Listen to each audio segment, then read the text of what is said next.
I'm Greg Smith, and over the next year I'll be your guide around the world and back and forth through the ages as we discover the Catholic story and how the Church has preserved the faith once and for all given to the saints.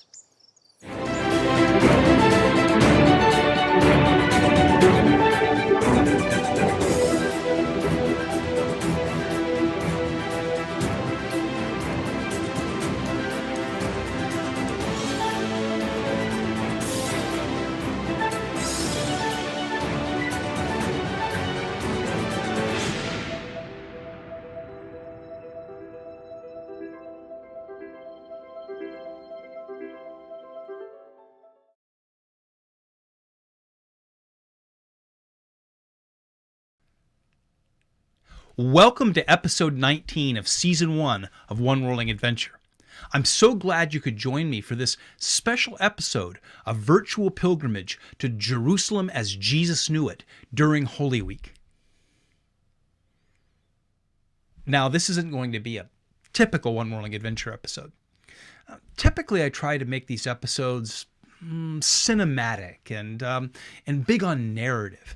There's not going to be much narrative tonight, and frankly, cinematically, well, we're going to rely a lot on Google Earth and Google Maps and some other things tonight to try to make, in diagrams, try to make sense of Jerusalem as it was during Holy Week. There are two problems with trying to do the kind of typical One Whirling Adventure tonight. The first is that I like to tell stories and dive into the stories behind places. But when it comes to Jerusalem, there's just too many stories to tell in one episode. I mean, just to tell the story of the temple and to explore the parts of the temple and its construction or the other aspects of worship in the temple, there's no way we could touch that in this episode and still accomplish what we want to accomplish. And secondly, the problem is you can't see a lot of things because, well, frankly, a lot of things don't exist anymore, like the temple. The Romans destroyed it in 70 AD, 2,000 years ago. And so all we can do with the temple is see reconstructions and diagrams and models. So instead of doing our sort of cinematic narrative tonight, it's going to be a little more lecture-like. So tonight's going to be a little bit different. We're going to rely on Google Earth and Google Maps and some diagrams. I'm going to try to give you a sense of where things are in Jerusalem, the things that you read about, how they're laid out, and what it's like to see them today if you visit them as a pilgrim. And I hope that I might whet your appetite to actually come with me and let me be your guide to visit Jerusalem sometime next year. What we also will be doing this next year in terms of telling those stories and those big narratives is I'm going to have some new curriculum, some new courses coming out for the Lakeshore Academy in the fall, in which I'll tell some of these Bible stories in a more expansive way. So I hope you'll join me for that as well. Well, without any further ado, let's kind of dive into a virtual pilgrimage, a little bit of a lecture, a little bit of an exploration of Jerusalem during Holy Week 2,000 years ago. Israel, located at the intersection of continents, the intersection of empires. The nation is defined by a spine of mountains that run from Lebanon in the north down to the Dead Sea. The mountains in Lebanon are dominated by Mount Hermon at over 9,000 feet. The snows and cedars of Lebanon were legend in the ancient world. The mountains of Lebanon define the topography of the region as the watershed heads down to the Dead Sea. It pools temporarily in the Sea of Galilee.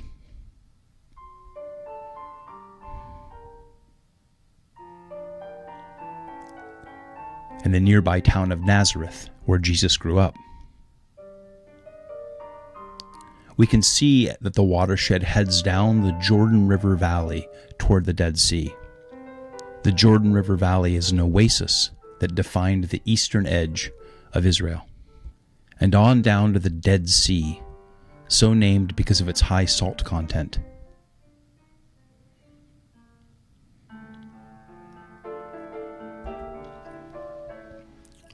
Looking at this cross-section, we can see that Jerusalem is 2,500 feet above sea level, but that the Jordan River Valley, including Jericho, and the Dead Sea itself are far below sea level. In fact, the Dead Sea is the lowest spot on Earth. Looking at this cross-section, we can also make sense of the phrases that are often used in the scriptures about going up to Jerusalem or the road down to Jericho. And in the center of this spine of mountains lies Jerusalem. The city of Jerusalem is built across two hills. The first, Mount Moriah. Mount Moriah was where Abraham was called to sacrifice Isaac. But God supplied a sacrifice instead, which prefigured that this would be the location for the temple, and ultimately the place where God would provide the sacrifice of Christ, his own son. But the temple is no more. In the Middle Ages, Jerusalem was conquered by Muslim forces. Muslims also traced their roots back to Abraham. By the time the Muslims came, the temple had long been destroyed by the Romans. And so on the spot of Abraham's sacrifice of Isaac, the Muslims built their own temple, the Dome of the Rock, or the Al-Aqsa Mosque, commemorating their own roots as an Abrahamic religion. Nothing remains on the Temple Mount. Nothing of the temple remains on the Temple Mount or Mount Moriah. Only this retaining wall that once held up the Temple Mount, now known as the Western Wall or the Wailing Wall. Every view of Jerusalem you'll see has the Al-Aqsa Mosque, the Dome of the Rock, where the temple used to be. The other hill upon which Jerusalem is built is Mount Zion. These two hills are defined by small valleys next to them, the Hinnom Valley, the Tyropoeon Valley, and the Kidron Valley. They become very important in understanding the geography and story of the city. In fact, it's the Kidron Valley that defines the gap between the Temple Mount and the Mount of Olives.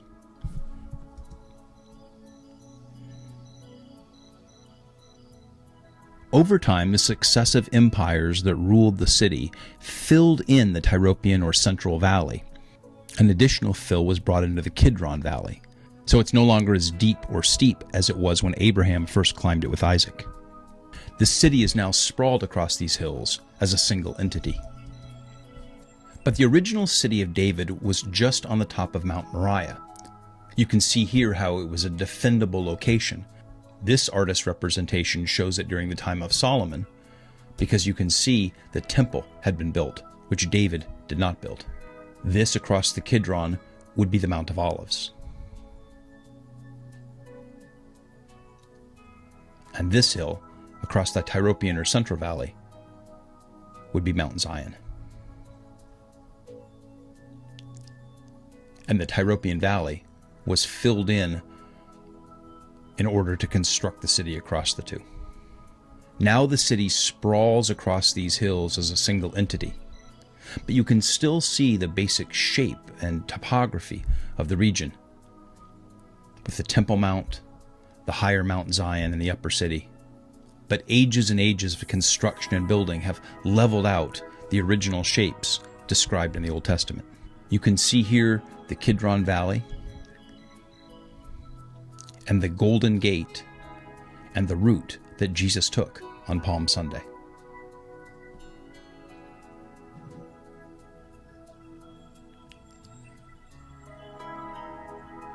In fact, it is from the Mount of Olives, looking across the Kidron towards the Temple Mount, that one gets the classic view of Jerusalem. This is the city as it was during Jesus' time. We see here the Temple Mount, the Mount of Olives across the Kidron Valley, looking up from the Kidron toward the walls of the old Temple Mount. Not more than a mile from the Kidron Valley and the eastern wall of the city was the village of Bethany, where Jesus' friends Lazarus, Mary, and Martha lived, and where he stayed during Holy Week. Herod's palace was on the western side of the city, near the Damascus and Joppa gates. Its architecture was very Greco-Roman. On the northwest corner of the temple complex was the Antonia Fortress, where the Roman military garrison was stationed, and where Jesus would be put on trial. The southern part of the old city was David's Tower and the villa of the high priest. And as we'll see in a bit, just a short distance from the Antonia Palace was the place of the skull, where he was crucified, and his tomb. And yet, despite all of the change over the centuries, one still gets a sense of the original city, its narrow, winding streets, its diverse, loud crowds. And one gets a sense of what it must have been like, especially during Holy Week.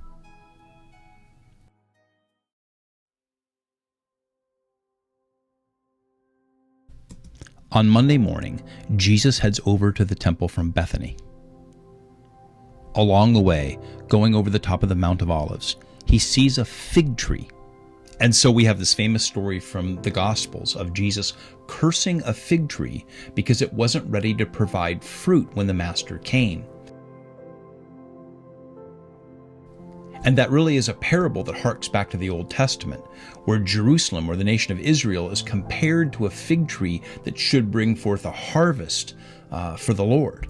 And so the Lord has now arrived, and the time of accounting has come, and this fig tree is not ready, obviously symbolizing Israel.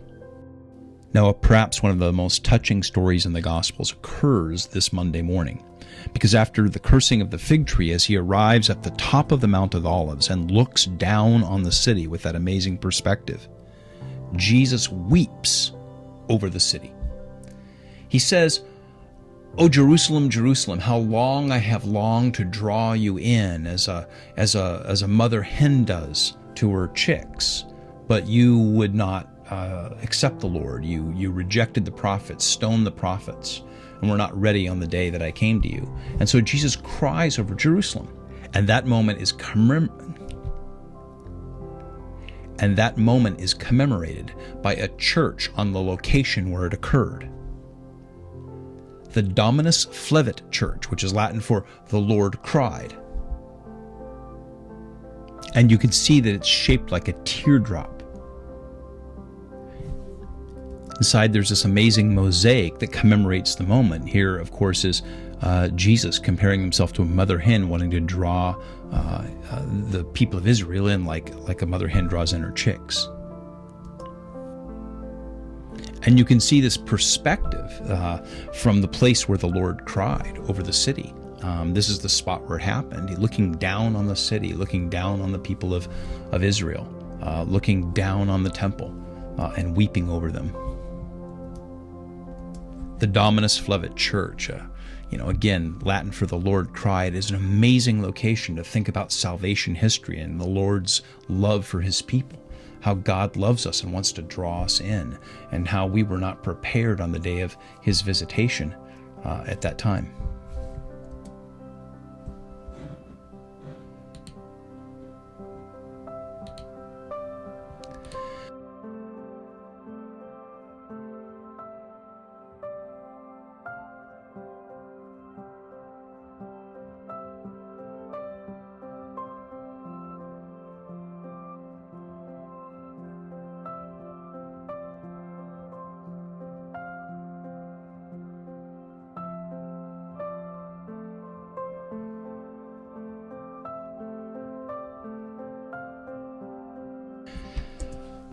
Now, from the Dominus Flevit Church, using the wonder of Google Maps and Street View, we're actually able to tonight trace the path from the church, from the top of the Mountain of Olives, down through the Kidron Valley and back up to the Gate of Jerusalem.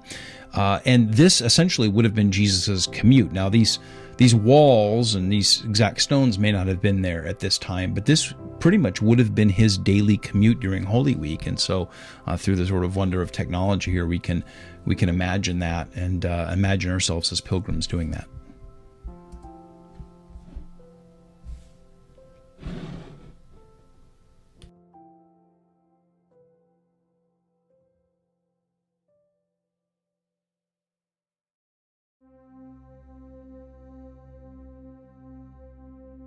Now, Tuesday is a critical turning point during Holy Week.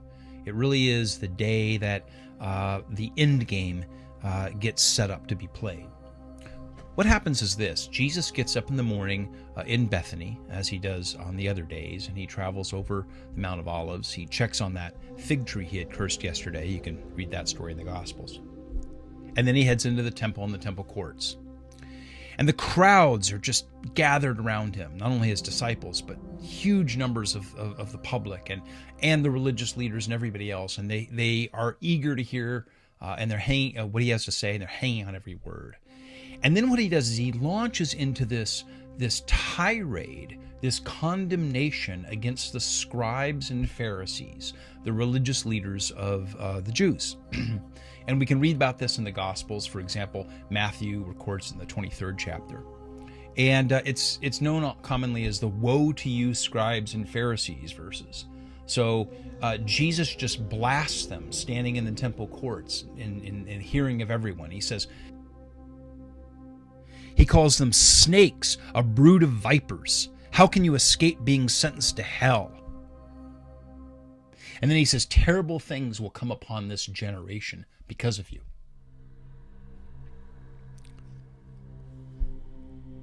Now, obviously, the scribes and Pharisees are not very happy about this. And in fact, they're angry. And this is at the moment on Tuesday of Holy Week that the plot is hatched to arrest and convict Jesus. Because it is this very day that Judas, one of the 12, slips away to talk to the religious leaders and make a deal with them, make a bargain with the Sanhedrin, in which he will be paid 30 pieces of silver in order to turn over Christ. So on Tuesday, the plot has been sort of formulated and hatched, and the end game is being maneuvered into because Jesus has precipitated this final confrontation with the religious leaders. Now, after this confrontation in the temple, he heads back out across the Kidron Valley, back up the Mount of Olives. And so sitting on the top of the Mount of Olives, before heading the last little stretch down to the house of Lazarus, Mary, and Martha in Bethany, he gives what's known as the Olivet Discourse, because it's given on the Mount of Olives. And it's this chilling sort of prophecy about the destruction of Jerusalem. And so Mark tells us in chapter 13 that when he reaches the top of the Mount of Olives on his way back to Bethany, he is sitting opposite the temple with Peter, James, John, and Andrew. And they ask him privately, when is all of this destruction that you're prophesying, that you're predicting going to come? And then he talks about, gives these prophecies about the end times and about the desolation of Jerusalem. Now, interestingly, many of these prophecies, at least initially, were fulfilled in 70 AD, so about 40 years after Jesus is giving the Olivet Discourse during Holy Week. The city that he's looking across the Kidron Valley at would be destroyed by the Romans and torn down brick from brick. So this day, Tuesday in Holy Week, is really the critical turning point that sets up his arrest on Thursday and his crucifixion on Friday.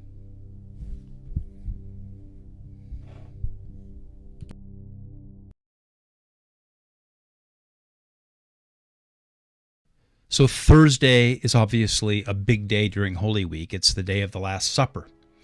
And it begins in Bethany, where he travels over the Mount of Olives, as he has on the other days, into the city gates, and to this place that the disciples have set up for them to have the Passover meal, what's described as an upper room, a location in the city that we know as the Cenacle, or the Cenacle.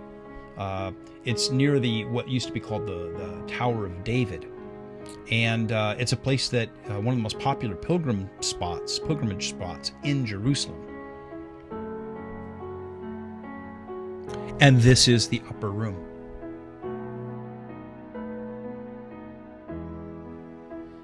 Obviously, it has a sort of ancient style. It's not the maybe rustic room that some of us would imagine. It was, but this was very much a Greek city and a Greco-Roman city at the time of Christ. And it has these Babylonian and Persian and Greek ancient sort of architectural elements to it. And this is the upper room where the Last Supper occurred. Of course, you remember that at the Last Supper, he dismissed Judas to go and make the final arrangements for his betrayal. And then afterwards, he and the rest of the apostles went back up onto the Mount of Olives, which was typically, I think from the apostles' perspectives, what they were doing every evening. And they probably assumed that they were going back to Bethany. But instead, they paused to stop at the Garden of Gethsemane on the top of the Mount of Olives so that Jesus could pray. And of course, he knew that at that location he would be arrested because Judas would be bringing out the soldiers.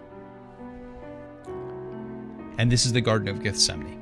On the slopes of the Mount of Olives, Jesus would have been passing through it every day, going back and forth to Bethany, with these ancient olive trees looking over the city just a quarter mile away or less.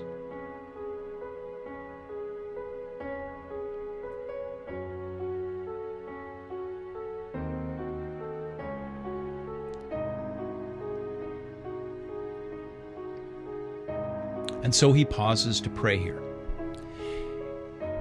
And during his prayer, he enters into his agony, where he prays for the disciples, he prays for the world, he prays that God would strengthen him, the Father would strengthen him in his mission, he prays to submit himself to the mission.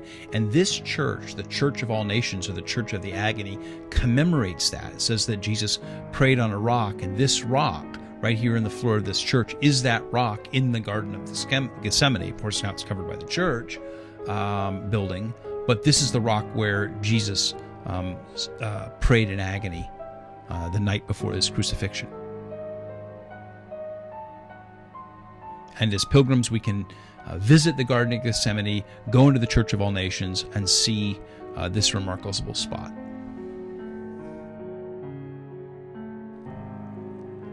And then, of course, Peter and James and John, they fall asleep while Jesus is praying. He wakes them up, and it's dark. They have not gone back to Bethany, as probably the apostles expected.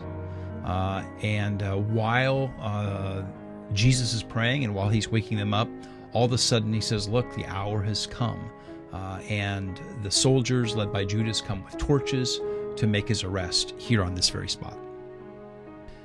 Now, once he's arrested in Gethsemane, Jesus is taken to the house or the villa of the high priest Ananias. And that was on the southwest corner of the temple complex. So you can see here, it's just another half mile or quarter mile, half a mile walk back from Gethsemane. So Jesus had walked over to the old city for the Passover meal, back up to Gethsemane. He's now taken back to Ananias' house, or the villa of the high priest adjacent to the temple, for his trial. Now, the villa of the high priest is no longer here, but what we have is a church built over the spot. And it's called the Church of St. Peter in Gallicantu, which is Latin for the cock crowing. Because if you recall, at Jesus' trial before the Sanhedrin, that Peter denied 3 times that he knew Christ, standing in the courtyard of the high priest's villa while trying to warm himself by the fire. And that was where he made his 3 denials. And then the rooster crowed in the morning, fulfilling the prophecy that Jesus had made at the Last Supper. And this amazing church, the church commemorates that spot, or is built over that spot, where Jesus' trial before the Sanhedrin occurred and where Peter denied him. And you can see this remarkable statue here that shows a Roman soldier confronting Peter, while over on the pillar over him, you see a rooster crowing. And the words underneath the statue read, "I do not know him."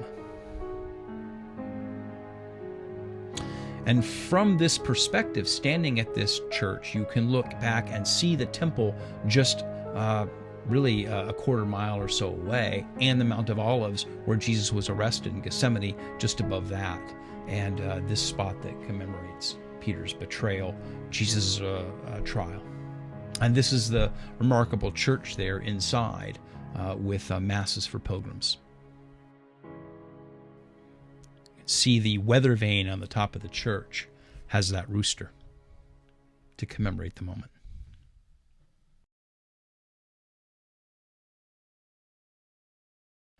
Now, Friday is a very confusing day in terms of what happens on Holy Week, because a lot happens in a very few number of hours, spread throughout the city. And for those of us who are not familiar with the city, it can get a little confusing as to where Jesus was going for all his trials and whatnot, and of course the crucifixion. So hopefully here we can make a little bit of sense out of this. What we see here is the basic layout of the city during Jesus' time. And you see in the blue at the top, the temple complex, of course, and the green, the Mount of Olives, the little arrow there indicating Bethany. And now what you see in the orange is Herod's palace. Immediately after his trial before the Sanhedrin in the high priest's villa, he's taken to this area I've indicated in the red, which is the Antonia Fortress. It's attached to the northwest corner of the temple complex. It's the garrison fortress for the Roman army. This is where the troops would be garrisoned. This is where they can, pull up the drawbridge, and this is where the garrison commander, or in this case Pilate, would be overseeing. Pontius Pilate overseeing it, and Jesus is taken to Pilate here at the Antonia Fortress. Now, the distance between the high priest's villa and the Antonia Fortress, where Jesus' trial before Pilate takes place, is extremely short. It's only about a third of a mile or so, just through the streets of the old city. And he's brought there, given his first trial before Pilate and the Roman army. And Pilate doesn't want to convict him, as we recall from the story. Pilate, suspects he's innocent, that the religious leaders are simply jealous of Jesus. Pilate doesn't want anything to do with this. And when he finds out that Jesus is from Galilee, he decides to send him over to Herod. And Herod, again, is just across the city on the western side, in the Herodian palace here, the Praetorium.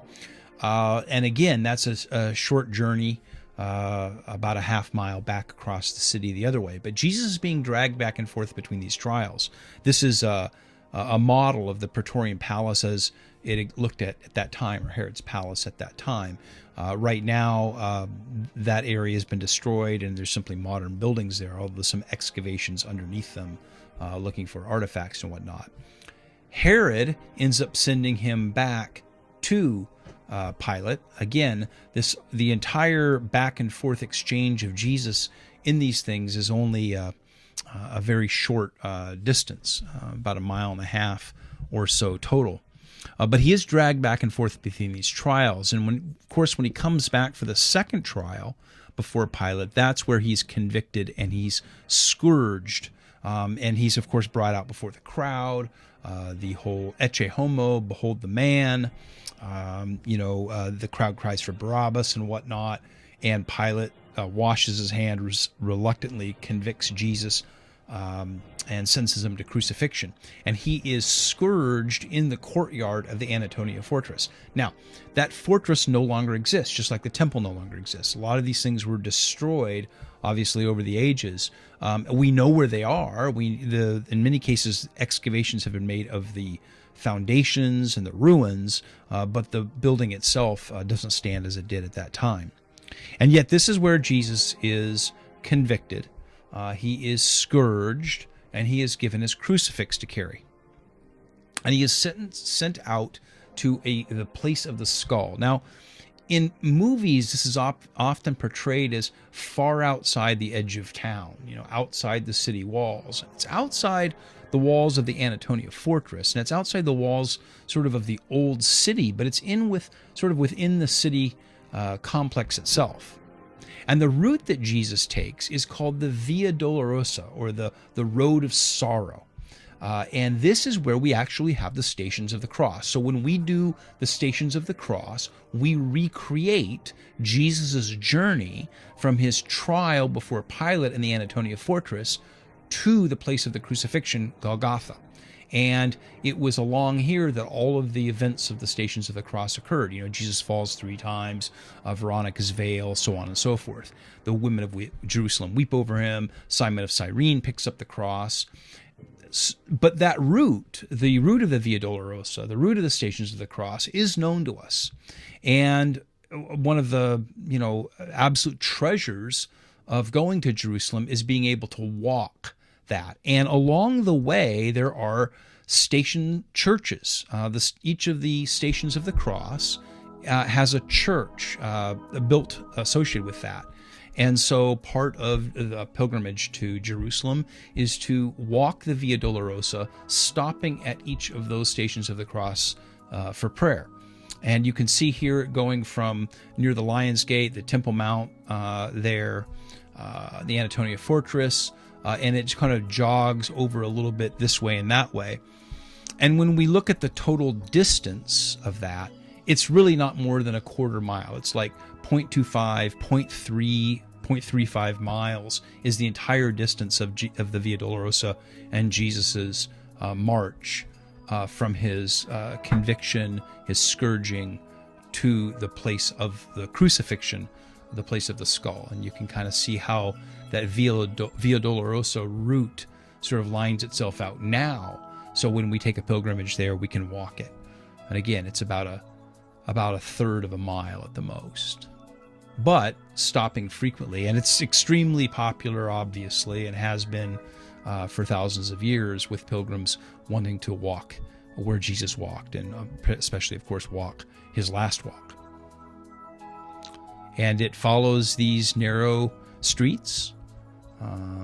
There, again, are the station churches and opportunities for pilgrims to stop and pray, and of course there's shops and whatnot along the way as well.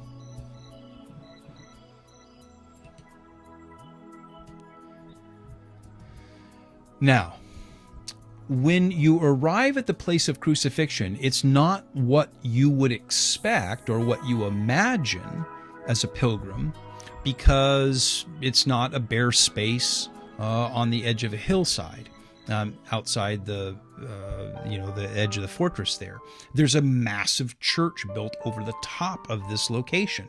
So you have to use your imagination, or as a pilgrim, to enter into this, because you're not going to see a big bare hill where the cross was. What you have here is the Church of the Holy Sepulchre. The Church of the Holy Sepulchre was built over the spot of the crucifixion, Golgotha, and the tomb of Jesus that was adjacent to it. One of the holiest sites, certainly in all of Christendom, obviously perhaps the most holy site in all of Christendom, because it marks the place of the crucifixion and the resurrection, of course. And so the Church of the Holy Sepulchre, interestingly, is, from a perspective standpoint, only about a quarter of a mile from the Dome of the Rock. So you can look at these kind of images and see that you can stand there and look at the place that used to be the temple and is now, of course, a Muslim mosque, and you can look at the place of the crucifixion and resurrection and look at they're only 400 or 500 yards apart from each other. When you come into the Church of the Holy Sepulchre, the courtyard, thronged with pilgrims, of course, at all times, who want to come and visit those most holy place in all of Christendom, most holy place in the world. And this diagram helps you to understand a little bit how it was all laid out. So in this diagram, you can see the red here, which marks the current church, the Church of the Holy Sepulchre, and you can see these domes that lie over it. But underneath, if you look in the yellow, you'll see here the place where the cross once stood, kind of on a little hill outside the fortress. And then just a very short distance from it, where this tomb that he was laid in. And so it was just 100 yards or so away from there. And then, of course, the church has been built over these open structures, these open landscape.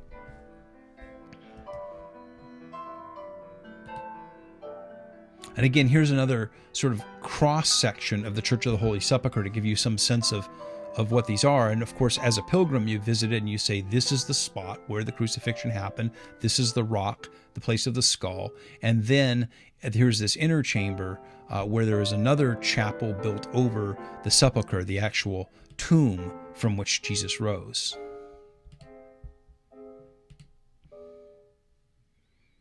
And again, the most holy place in the world, full of incense and holy objects and sacramental things, and obviously full every day of pilgrims visiting this spot.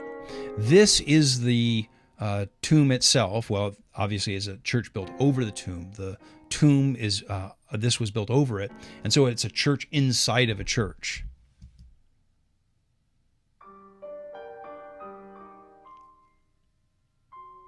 And pilgrims are allowed to come, of course, and enter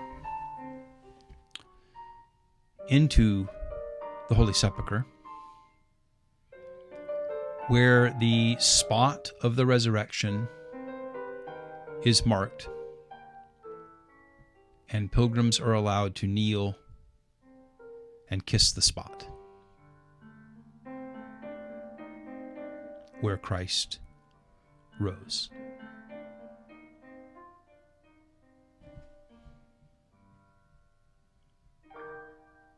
It really is the ultimate pilgrim destination.